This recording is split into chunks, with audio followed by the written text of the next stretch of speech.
Hello, welcome to Holistically Speaking. I am Morella DeVoe, your host. Our mission with Holistically Speaking is to be the avenue through which the voices of holistic health reach you at the time you need it most. And today we're talking about the astrology for the year. What does 2015 have in store for you?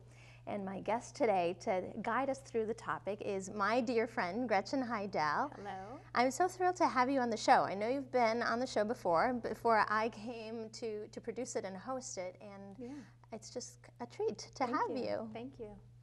So before we jump into 2015, maybe there might be some people watching the show live or on TV or on YouTube that maybe are not so familiar with astrology. So can you just give us a general orientation as to what astrology is about? Well, it's somewhat of a fallacy that people think that the planets cause these things to happen here on Earth. And really, astrology is a study of the planets denoting a period of time for which they're likely to happen. So it's very much like blaming the clock for it being 4 o'clock in the afternoon. Right. It simply just is 4 o'clock in the afternoon. And so that's why astrology is great at mapping out cycles and denoting periods of time. Interesting, and that's such a perfect analogy. It's like it's not 4 o'clock because the clock tells you so. Right, exactly. I also heard someone say or use the phrase saying, as above, so below. It's like whatever's happening down here is kind of mirrored in the stars somehow. Exactly. And so that's what you do. You look at the stars to understand. Is that a good way to say it? Well, we study the planets and what cycles the planets are doing. And there's all different branches and different ways of doing astrology. Right. I do primarily Western astrology. Yeah. Oh, of course, planets, because it's all about the sun and the moon and Saturn and all of that. Yeah. Great. So what does 2015 have in store for us? Well, there's a lot of big changes actually that are occurring. One of the biggest things is Saturn actually just is moving forward in the zodiac. Saturn is a planet that sort of influences obstacles, delays, life lessons, and karma. It can be a planet that kind of indicates some challenges. So for it to be moving forward, meaning it just left Scorpio and is actually moving forward into the sign of Sagittarius, that's a really big thing. It only happens every 2.5 years. And so that's another start of a new cycle. That movement, you mean changing from one sign to another, only happens every 2.5 years? Yes. So it's going to stay in Sagittarius for 2.5 years? Well, planets do something called retrograde. Yes. You may have heard a lot of people talk about Mercury retrograde, but retrograde means that it actually appears to be moving backwards in the sky. So for a brief period of time in the summer, between June and September, it's going to be moving back into Scorpio for what I call the final pop quiz of what we were supposed to learn while it was in Scorpio. Yeah. And then after it does that, it'll spend the remaining 2 years in Sagittarius. But for most of the year, it's going to be in Sagittarius. And you said that's going to be around the summer, around what, June you said? Yes, it'll be going backwards in between June and September in the sign of Scorpio, just for one last little time. For that little kind of test. Yes. And so does that affect Scorpios more than other signs, people who have active Scorpio on their birth chart sort of thing? For sure. So if you were Scorpio or if you're even a Taurus, because Scorpio is opposite of Taurus, that would definitely affect. But even the fact that it would affect other water signs, you know, so it's just a matter of it'll affect people differently, especially pertaining to how it falls in their chart. So everybody on some level gets affected. So I'm just being a little selfish here because I'm a Scorpio. So I'm like, okay, so what's going to happen?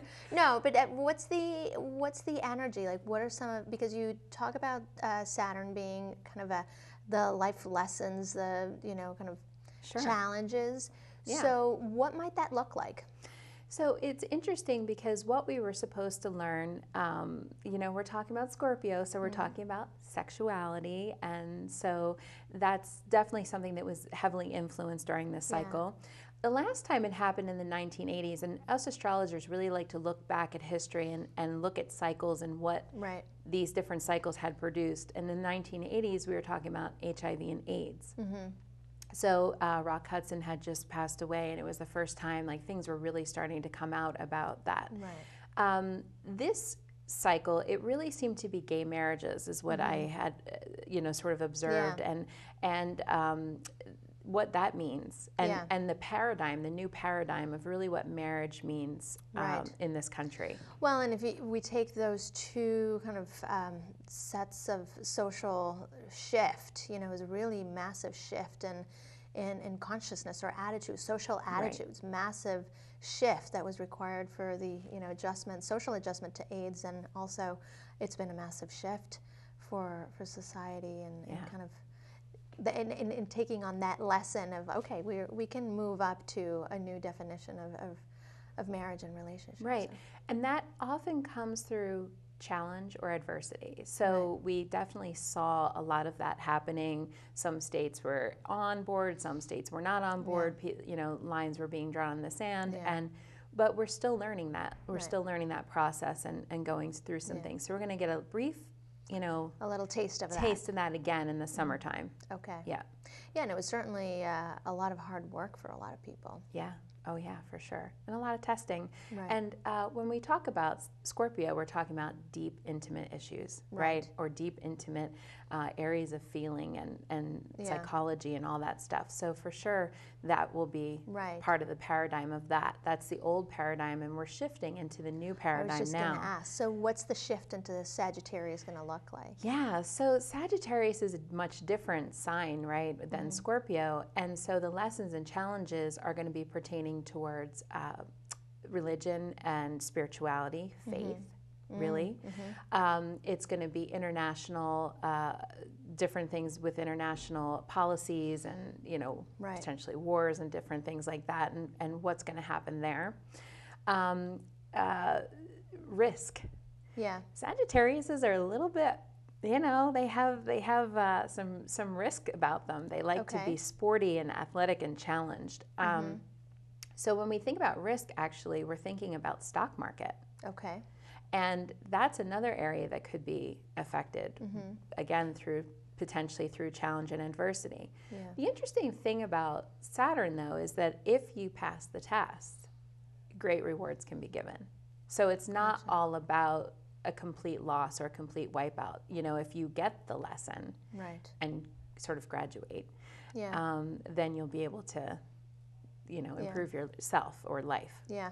And I'm certainly, just in the last couple of months, just seeing how so much religious tension has increased. Is that something that you would see mirrored in the Saturn and Sagittarius? For sure. And so it went into Sagittarius on December 23rd. So of 2014, so at the very end of 2014, and then we're moving forward until June 14th, like I said, before it goes backwards, just for that final exam. And then, so we're going to be seeing things like that. And the last time, again, looking back at history, Ronald Reagan was a president of the United States during that time. There was a lot of different things internationally that sort of happened. The Berlin Wall came down, and different things were happening with Russia, and even on the religious plane. Do you remember Jim and Tammy Baker? I didn't live in this country, so no. Oh, that's right. Yeah. Well, they came. They were evangelical. Okay. Yeah, and they basically got sort of taken down from power, and there was a big scandal surrounding them. Wow. And so people who are out of balance, this is kind of what we're talking about here. When we're a little too out of, it's sort of like nature's corrector, Saturn. Right. Saturn sort of corrects what's sort of not quite right. Right.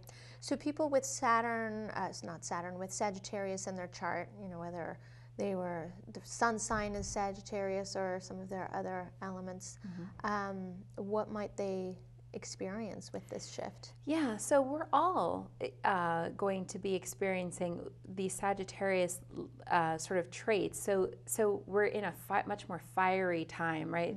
We came out of the last 2.5 years. Scorpio was more introverted and sort of looking at oneself and the deeper psyche. So Sagittarius is now saying for us to go out and adventure and do things. For sure, Sagittariuses will be affected on a personal level in some way, shape, or form. But really all fire signs, and really this is about us developing our own inner fire too. So, you know, even if we're maybe not necessarily naturally a person that's very fiery, this is about sort of coming into that period of time and learning about, sometimes I do have to kind of step up and, So help us just grasp a little bit about what that fieriness is. Like, what do you mean by all of us, you know, being stretched maybe into being more fiery? What is that? Yeah. So when we're talking about astrology, we have to always remember there's elements, you know, and Sagittarius is the fire element. And so when we talk about fire, it's that I'm indicating like fire in the belly, right? Yeah. You know, passion. This is about your passion, and really a little bit of risk taking is okay. It's just with Saturn there saying too much risk taking. So if you're a person that really lives on the edge all the time, maybe this is a time to sort of scale it back a bit. Calculated risk, you know, all that sort of thing. Interesting. Yeah. It's so funny to hear you say these things, because as you're talking about it, it makes me tune in to some things that I've been feeling, because lately I've just been feeling really fiery or passionate about these projects that I have going forward, and you know, I just want to see them out there. So it's interesting, because I'm feeling like maybe you're describing a little bit of the shift that I'm feeling. But well, it's interesting because Sagittarius is half man, half horse. It's the centaur. Okay, so if we think about that, Sagittarians themselves are usually always running off to greener pastures, right? And we're traveling around, and this can be a time period of more travel. But one of my favorite quotes is, "The grass is always greener on the other side if you forget to water your own lawn." Right. Right? So this is about looking at that. Is that really greener? Or do I need to just really concentrate on what's in front of me instead of always looking at the next thing and the next thing? Does that make sense? Yeah, absolutely. Yeah. Absolutely. So what else can we expect in 2015?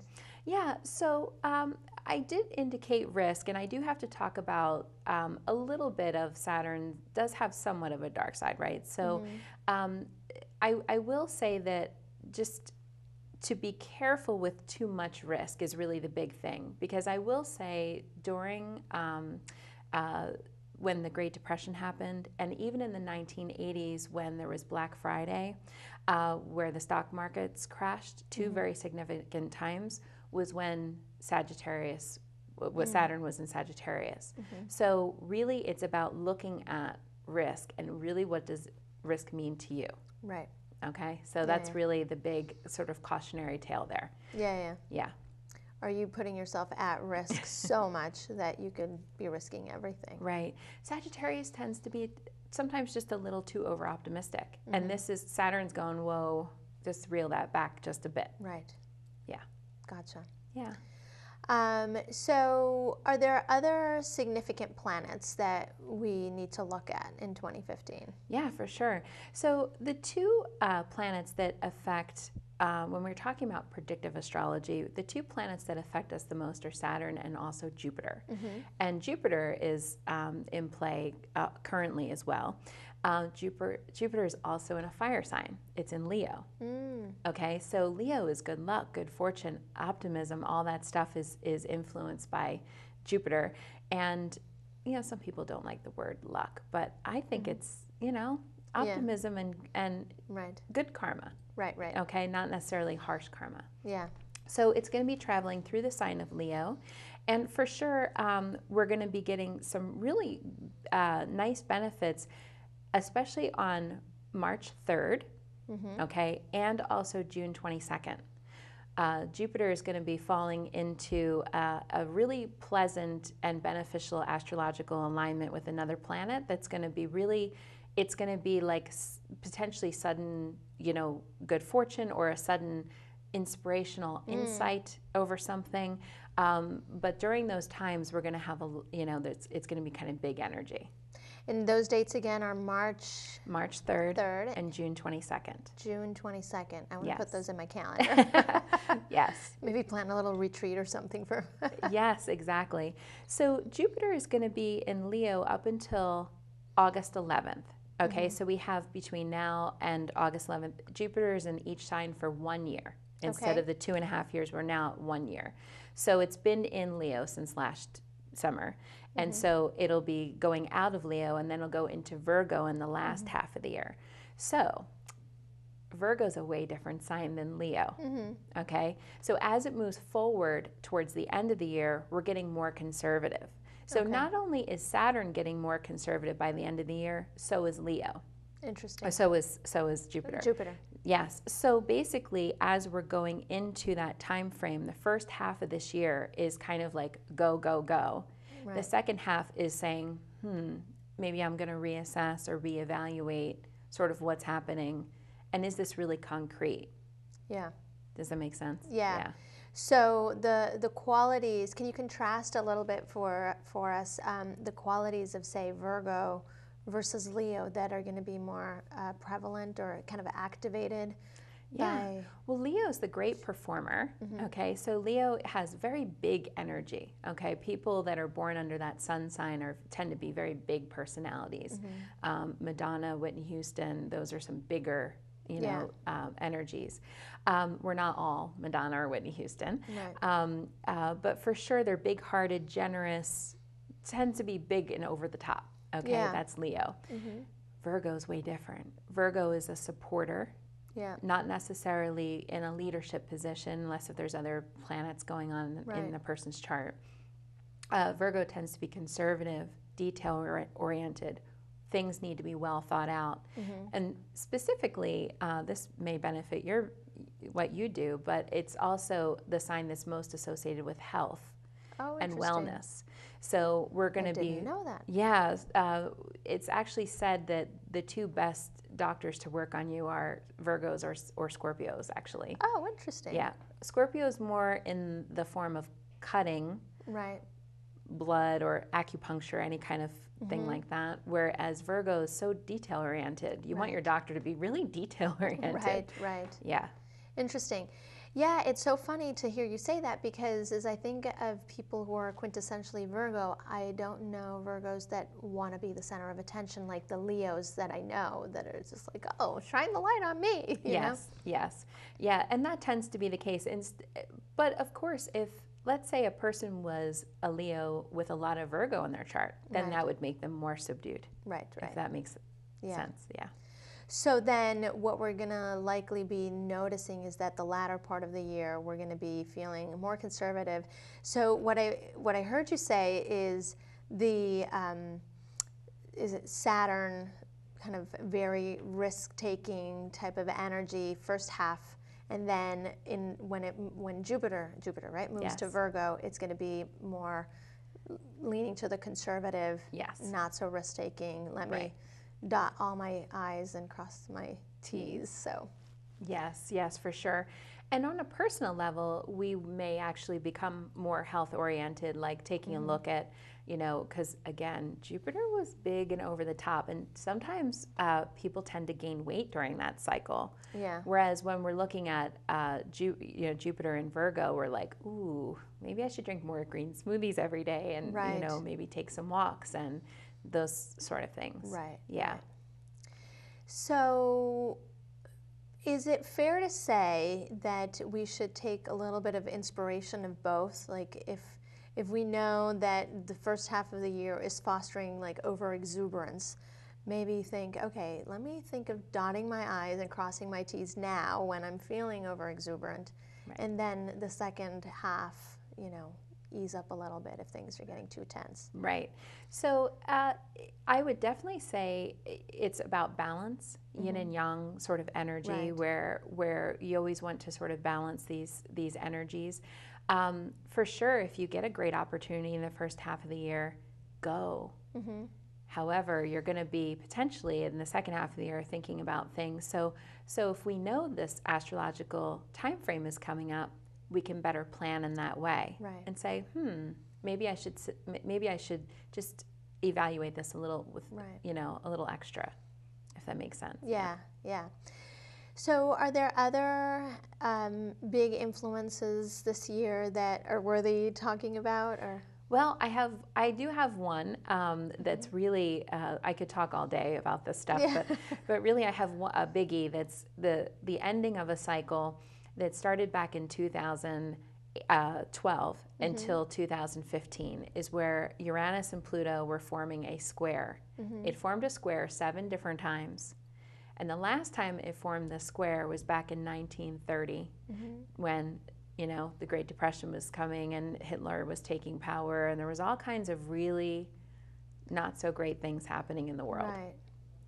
So the last of the 7 times that it's forming the exact square is going to be coming up, and that's also in March, on March 16th. Interesting. And that's been quite heavy. That was actually right around when all of the different financial things were happening and the collapse and oh my goodness, what was going on? And, we were kind of scrambling, right, as society. Right. And that is actually starting to conclude. The key phrase for that 7 different times was tearing down and rebuilding. Okay. I'm hoping with this very last one that we're much more in the rebuilding. We're more, we've moved more into the rebuilding phase.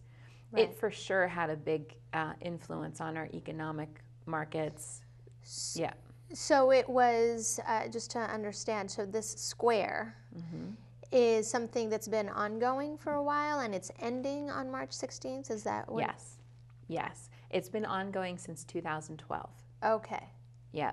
And it's just been, if you remember back in 2012, like the real estate market was really low and all these large financial corporations were collapsing and banks were, going out of business. And I don't know, there was all different types of things happening. Right. And so now we're at the conclusion of this cycle. We won't have to go through it, knock on wood, for another 80 years. Right. So when we're talking about these big cycles, we're talking about, again, the same cycle that had happened in the 1930s, and it was quite rough. So it'll be nice to have that ending. It will be really nice to have that ending. Most likely in our lifetimes, we won't have to ever go through that again. So that's really good news. That's a relief. But that's a large astrological thing that's happening, and hopefully the last one, like I said, will be much more entrenched in the rebuilding and the commitment to rebuilding our lives and just different things. So when you say the last one, is this period that's ending March 16th, and then it's going to feel, or are we starting the last one on March 16th? That's the pinnacle of the last one, is when it came to the height. Gotcha. And then it'll slowly start to dissipate. So when we're talking about Uranus and Pluto, we're talking about planets that are way on the outer edge of the universe. So they're very long-term, slow-moving planets. Very slow-moving. Yeah, so we'll probably feel a little bit of a lifting, especially towards the summertime, of that heaviness that we've been experiencing over the last few years. Yeah, and it's obviously been very noticeable for many people. Oh, yeah. And it would be interesting for the viewers, if you can pull up a bunch of different dates of when it happened, because each time it might have correlated with something personal in their own lives. And so each one of us can look at, what since 2012, what's this period been like that might be ending, and if it gets any more intense in the coming couple months, just kind of know that it's going to be subsiding. Right. Yeah.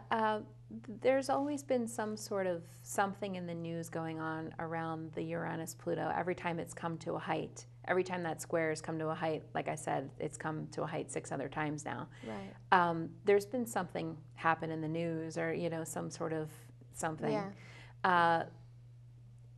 The astrological energies get very heightened, and things become quite intense. Right. So it's about knowing that, okay, this is what's happening, and this is how I, can know to be gentle with myself. Right, yeah. Yeah. Like when Mercury is retrograde and, your computer isn't working and your cell phone cuts off for no apparent reason. It's like, okay, it's just, let's just wait it out. It's just a cycle. Yeah. Yeah, yes. So I want to be sure to show our viewers how to contact Gretchen. You can schedule your own astrology reading. This is Gretchen's website, Gretchen Heidel with 2Ls.com, GretchenHeidel.com. Gretchen does intuitive astrology, as she's been sharing with us today. She also does neuro-linguistic programming and hypnosis, and if you don't know what that is, I strongly encourage you contact Gretchen and check that out, and she's also a Reiki practitioner. And so to wrap up, I would just love to share with our viewers, what is the added layer that you can share when you do someone's personal chart? Oh, well, for sure, because of my intuitive nature, I can tell somebody about, the pros and the cons and different things to look forward to in their chart. And also, because I'm an intuitive, I can give that added insight into someone personally. So I'm not just looking at those planets. I can give the added layer of, like, additionally, this detail is happening in your life, and how to best work with it. Yeah, and what I can share with our viewers from working with you and just kind of having had my chart done is that these kind of general tendencies of what the energy or the influences might be, you understand them at a much deeper level when it's on your own personal chart, how they affect you personally, and it's just really fascinating to hear yourself described and hear your life described in your voice. It's just kind of mind-blowing sometimes, like, oh my God, yes, I am exactly that way. How did you know? So it really is fascinating.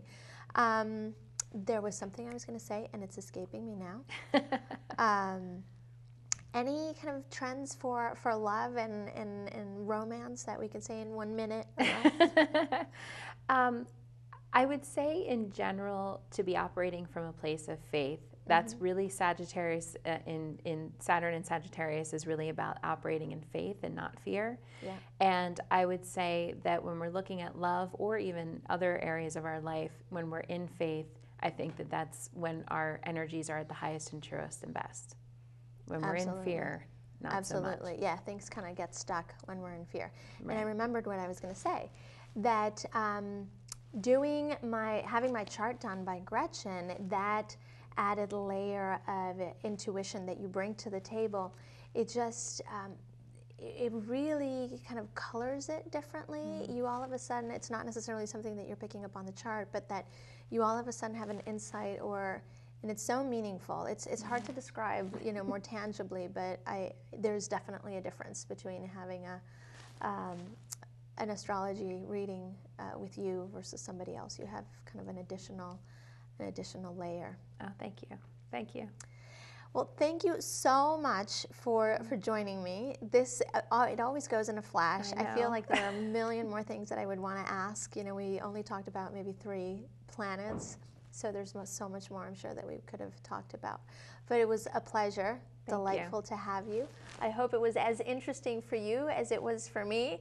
And check Gretchen out. I think that you will be, if you've never had an astrology reading, you would be surprised. And she does a lot of her work over the phone or in her office in Burlington. And with that, I hope to see you next week. We're going to be talking about clutter. So join me next week. Take care.